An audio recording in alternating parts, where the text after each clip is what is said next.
Hello, my dear friend. Those who admit these 5 things are stronger and resistant than 99% of people. In this video, how you are stronger than 99% of people. How to be more resilient. How can you be more flexible? I want to talk about this.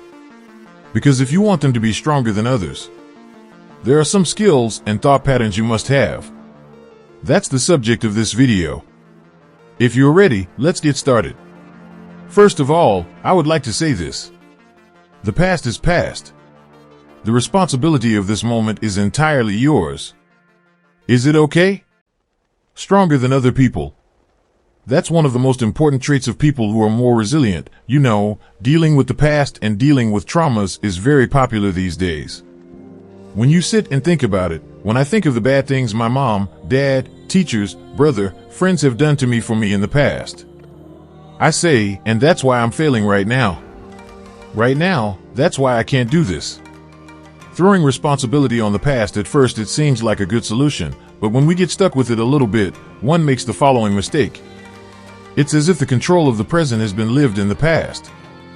And it's like it's in the hands of things that are no longer under my control, but this mistake is partly a defense mechanism. Your excuse for your current failures. Yes, you may have had bad experiences in the past. They might have bothered you. There may even have been more. But they are left behind. The control of this moment is in your hands. The responsibility of this moment is in your hands. If you want to be stronger than 99% of people, if you want more armor like this, don't get stuck in the past. Yes, it will continue to upset you with one side. But now the responsibility is in your hands. It comes down to your choices.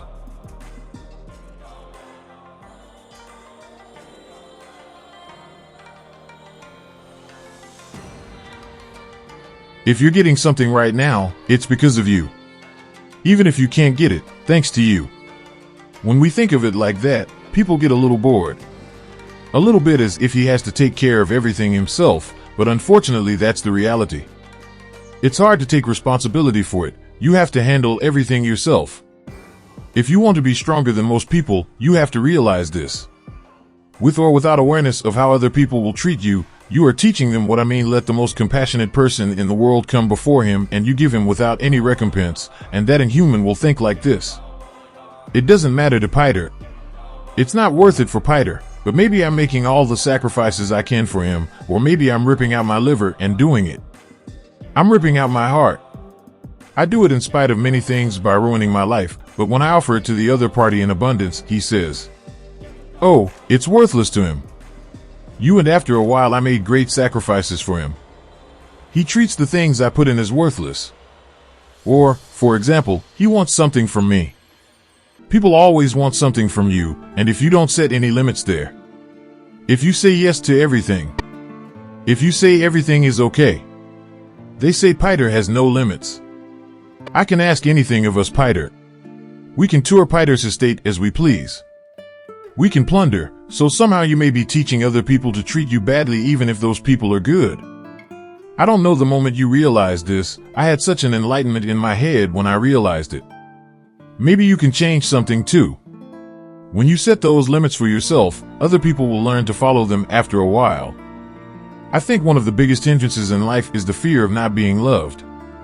If you have such a fear, you are afraid to express your own opinion. You are afraid to reveal your own dreams. You are afraid to be yourself.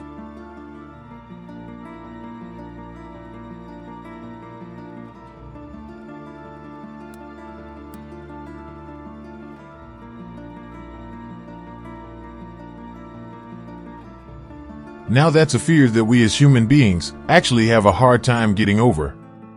Really, every person wants to be loved, especially if you haven't been in such a love tank in the past. You may be a little more sensitive about it, but this is a paradox. How much you want to be loved, the less people will give you that. Because these people noticed. Even if something is unknowingly, when you are in great need of love, it only gives you crumbs of love. If you want to be yourself, if you want to be strong, you need to get rid of the fear of not being loved. So how are you going to do this? By trying to be yourself somehow. Sometimes you sacrifice being yourself in order to be compatible with people. Oh, so that there is no trouble. sometimes even to break it, sometimes even at the expense of people. Don't stop being yourself sometimes, even if someone doesn't like you. Let's give this a try. Let's put it out.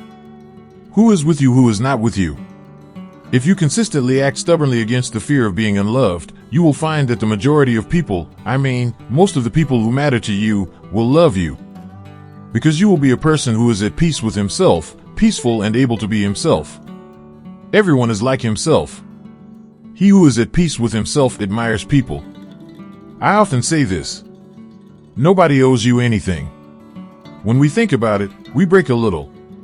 Maybe you might be angry with me when I say it. But I did this to people. But I did it for the world. I can say something like, if you do nice things to people. How nice. I think it's great. It's a nice virtue. But people don't have to pay for it because of the nature of business and humanity's nature of the world. I still like it, but if I always expect something from people, I am actually stealing from my own life.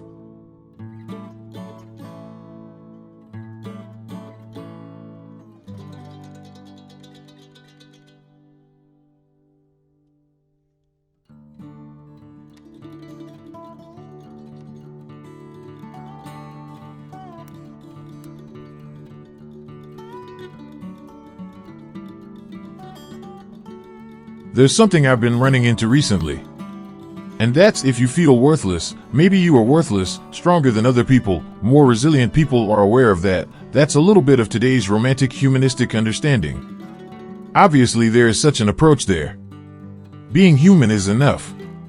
For you to be valuable. Of course, I am also aware of this.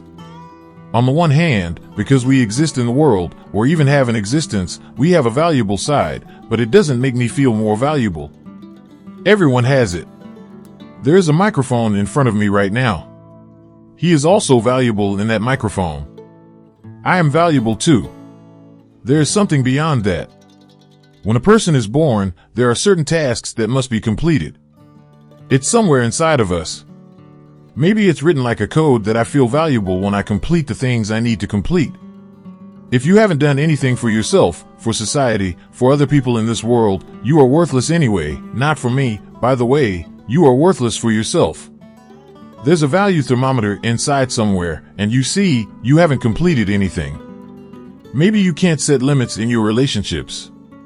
Maybe you're not succeeding somehow. Maybe you can't fulfill yourself. Maybe you can't be yourself. It's not like that because you feel worthless. It's not because you feel worthless. Maybe you feel worthless because you didn't do these things. I don't mean that either, don't get me wrong.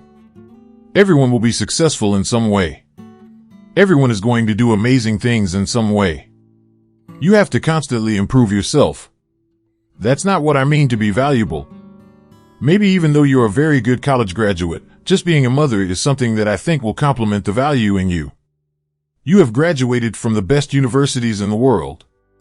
You want to deal with livestock,